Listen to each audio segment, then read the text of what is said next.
My teaching philosophy originates in a web of deep roots entangled in a mycorrhizal network of the lives and memories of my student athletes.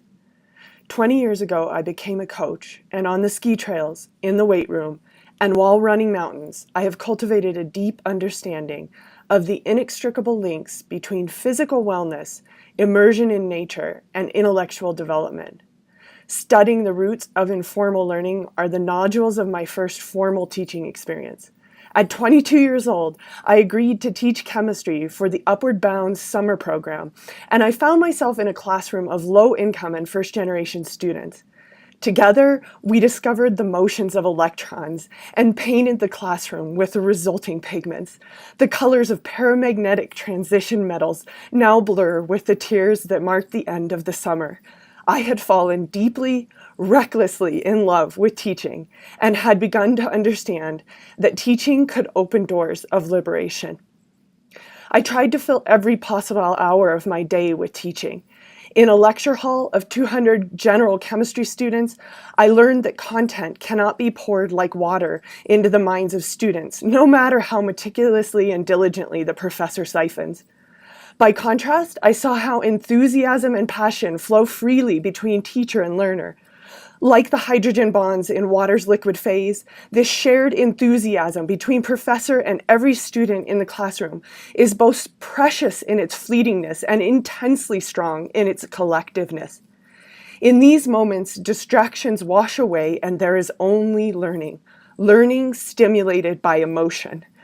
This recognition that cognition is a product of affect began to form the fabric of my root network even before I met my great mentor, Ed Neufer, and learned of his philosophy of educating in fractal patterns. On the line at the base of a Y, Ed's fractal generator shows effective self-introspection as the root from which content grows and from which pedagogy, assessment, and development of students' cognition and metacognition branch. In 2002, tears and applause ended my time in the general chemistry lecture hall, and I left with great sadness, but with the realization that I chose my new position as the microbiology instructor because it allowed me to work with students in both the lecture and the lab. In this synergy of individualized hands-on learning, the core of my learner-centered philosophy grew. In science, truly placing students at the center of instruction is rare, for I believe that doing such means de-emphasizing content and emphasizing students' emotional connection with that content. Thus, any day in the lecture hall is not complete without connecting specific students to the day's topic. Peter loves birds, so today in biochemistry, as we talk about esters, we will focus on the variation of these molecules in the wings of neotropical passerines and the role that they play in waterproofing. Each magical moment in which students are placed at the center of instruction reflects many hours of study spent learning every student's name, interests, hobbies, hopes, and dreams, and gracefully interweaving them into the curriculum every single day. Learner-centered pedagogy means finding ways to enable students to connect personally with current and applicable events. In microbiology, I accomplished this through a semester-long research project in which student teams identify a current topic, propose a hypothesis, dive into the literature, and present their findings as a poster. On each day of class, student teams engage in active team-based learning. A learning assistant guides their problem-solving, drawing, literature reading, modeling. Before coming to class, student teams prepare by watching vodcasts, reading literature passages, and collecting building materials. These preparatory activities are together dubbed the pre-party. I also reach individual learners through design of my own lab manual and supportive virtual resources. The Virtual Edge provides online dry labs that complement the wet labs. It allows students to exercise or to experience lab procedures ahead of time and to come to lab fully prepared. Moreover, Virtual Edge allows students with severe chemical sensitivities, allergies, or compromised immune function to experience the microbiology lab. The Virtual Edge has now blossomed into an international resource. It provides access for anyone to microbiology. On January 15th, 2018, over 500,000 people from 216 countries had watched more than 1 million minutes on the Virtual Edge YouTube channel. While my teaching of entry-level gateway courses serves to create a stronger learner-centered core for my philosophical tree, good teaching cannot continue in the absence of one's own learning. Graduate coursework in exercise physiology, sociology, instructional design, instructional technology, and adult education have intertwined and wrapped like rings around the trunk of my tree. Humanism gave support to my learner-centered pedagogy, and through both experience and the reading of Carl Rogers' work, I came to understand my role to be that of a facilitator, a role model. I became attentive to Abraham Maslow's hierarchy of needs, and I strive to both facilitate students in their search for self-actualization and to realize and attend to the many barriers that prevent their progression. Towards these ends, I have initiated the Sexy Mind campaign, in which I fight the overarching view that grades are the most important product of learning, and challenge the attitude that it's not cool or nerdy to be intelligent. Coursework in adult education evolved my andragogy and introduced me to Paulo Freire's social emancipatory philosophy. I began to use problem-posing education to guide student and instructor co-investigation into sociocultural situations related to biochemistry.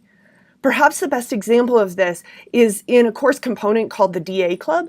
Inspired by the Harry Potter books, the DA Club is a student group that has deep critical learning as its mission. Questions center on topics ranging from peptide toxins of venomous snakes to the ethical implications and biochemical impacts of the overuse of methylphenidate, Ritalin, as a scholastic performance enhancer. The major goal of the group is for students to teach and learn from one another. Students are assessed both individually and as a group using a critical thought rubric with areas dedicated to Bloom's taxonomy, comprehension, application synthesis, analysis, synthesis, and evaluation. Groups, in addition to being judged in quality of writing, source assessment, and synthesis, are asked to consider author standpoint, socio-situatedness, bias, and also funding agencies. I found both great liberation and great oppression in my continued formal education. A transformational learning experience in feminist methodology allowed me to deconstruct the scientific method and for the first time see how positivism maintains the oppression of marginalized learners. On this steady pillar, I began to employ qualitative research methodologies, particularly narrative research, to study the experience of marginalized students in the sciences. I proposed a doctoral dissertation that utilized the inclusive spaces of virtual world to explore the experiences of LGBTQ+S students who had left the sciences. Shortly after presenting this proposal, my committee chair emailed with the simple yet devastating request that I replace him. In an attempt to do so, I found myself in a stark, white room with a heavy, dark wood desk. Speaking my desire to use qualitative narrative research to collect the stories of LGBTQ+S people's experiences in the sciences. He inked my soul onto the tablet before him, and on his tablet, my life's philosophical underpinnings looked more naked than they felt inside. Why, he asked, would you want to use narrative research? He looked down at the tablet of my life and said, I have no interest in, and he circled LGBTQ. The words must have been too hard for him to say. And as though in explanation for the loss of my original committee chair, he said that no one wanted to chair a committee with so many strong women. If growth through liberating education forms the shoots of my philosophical tree, then damage from oppression is the beautiful, thick bark weathered by the Wyoming wind. The scars from the deepest of cuts provide the sinuous supportive fabric that holds the most gnarled, strongest branch of my philosophical tree. The Venus life network of this inclusive pedagogy branch is born of the integration of feminism and queer theory as it mixes with learner-centered instructional design models. In 2012, this merger awoke me at 2 o'clock in the morning, and I wrote a vision statement for the development of the microbiology capstone course. Guided by Merrill's first principle of instruction, I adapted this instructional design model to incorporate service learning. Students partner with local farms, such as Acres Student Farm, community gardens, local businesses, such as Bright Agritech, the Downtown Clinic, and the Wyoming Medication Donation Program, in order to conceptualize, propose, perform, and present a study addressing a problem being experienced by these community partners. Students write an NSF-style grant proposal. They formulate hypotheses, design experiments to test these hypotheses, and spend the center phase of instruction doing benchtop science.